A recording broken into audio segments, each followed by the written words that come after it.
Hi, இது ஒரு long video. Tiruchendur போனோம் இல்லையா, அதை தான் ஷேர் பண்ணியிருக்கேன். நவம்பர் 22 மார்னிங் தான் நாங்கள் திருச்செந்தூர் ரீச் ஆனோம். நாங்கள் பாண்டிச்சேரியில் நைட்டு ஒரு 8 மணி போல் பஸ் ஏறினோம். மார்னிங் 6 மணிக்கு தான் அங்கே ரீச் ஆனோம். திருச்செந்தூரில் ஸ்ட்ரெயிட் பஸ் தான் புக் பண்ணியிருந்தோம். ஸ்ரீவாரியில் ட்ராவல் பண்ணது சூப்பராக இருந்துச்சு. திருச்செந்தூர் போகணுன்னு 3 வருஷமாக நினச்சிட்டே இருக்கோம். இப்போ தான் போக முடிஞ்சுது. முருகன் இப்போ தான் கூப்பிட்டாரு போல இருக்குது. ஸோ இப்போ தான் எங்களால் போக முடிஞ்சுது.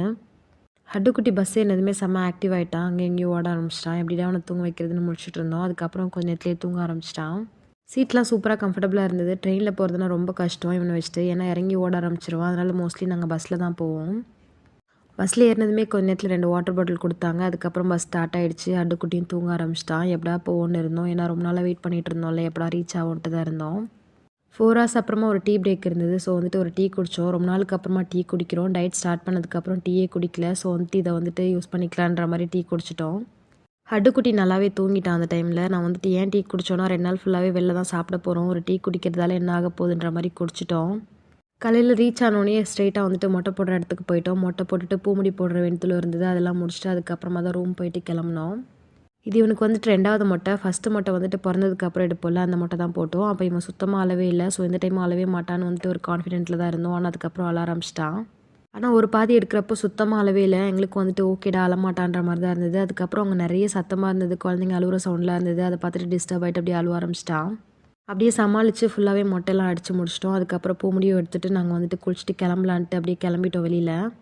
மொட்டை அடிக்கிறப்போ காலையில் 7 மணி இருக்கும். அதுக்கப்புறமா ரூம் போயிட்டு கிளம்பிட்டு வெளில வரப்போ 8:30 9 மணிக்கிட்ட இருக்கும்னு நினைக்கிறேன். காலையில் பிரேக்ஃபாஸ்ட்டும் முடிச்சுட்டு அதுக்கப்புறமா தான் சாமி கும்பிட கிளம்புனோம். காலைல 9 மணிக்கிட்ட இருந்தது. அப்போது ஸ்டார்டிங்லேயே மயில் வெயிட் பண்ணிச்சு. ஹட்டு முருகா முருகான்னு கும்பிட ஆரம்பிச்சிட்டான். அங்கே ஒரு பெரிய க்யூ இருந்தது. நாங்கள் 100 டோக்கன் எடுத்துட்டோம். சரி கொஞ்சம் சீக்கிரம் போகலாமேன்னு நினச்சிட்டு தான் டிக்கெட் எடுத்துகிட்டு போனோம். ஆனால் அதுவுமே பெரிய கூட்டமாக தான் இருந்துச்சு. ஸ்டார்டிங்கில் க்யூ ரொம்ப ஸ்லோவாக தான் போச்சு. அதுக்கப்புறம் போக போக கொஞ்சம் ஃபாஸ்ட்டாக போகிற மாதிரி இருந்துச்சு உள்ளே போனதுக்கப்புறமா. ஹட்டுக்குட்டிக்கு வேஷ்டி ஷர்ட்லாம் போனால் ரொம்ப அழுதுகிட்டே இருப்பான். அந்த டைம் அளவே இல்லை, சமத்தாக இருந்துட்டான்.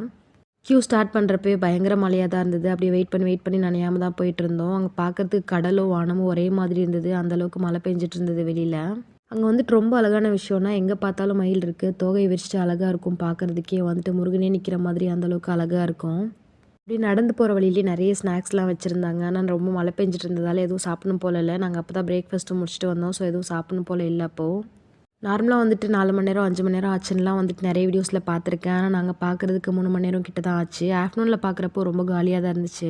வெளியில் பெரிய க்யூ போகுது. அதை முடிச்சதுக்கப்புறமா உள்ளே ஸ்டார்ட் ஆகிறப்போ நிறைய சேர்லாம் போட்டு அப்படியே உட்காந்து போகிற மாதிரி தான் இருக்குது. கொஞ்சம் ஈஸியாக தான் இருந்தது அந்த டைமில். இதில் பார்த்தீங்கன்னா தெரியும், அவ்வளோ கூட்டமாக இருந்தது. நின்று போயிட்டு இருந்தாங்க. அவ்வளோ கூட்டமாக தான் இருந்தது மார்னிங்கே. ஸோ பொறுமையாக போயிட்டு இருந்தோம். சாமி பார்த்துலாண்டா பொறுமையாக பார்க்கலாண்டான்ற மாதிரியே தான் போயிட்டு இருந்தோம். அப்படியே உள்ளே போயிட்டு சாமி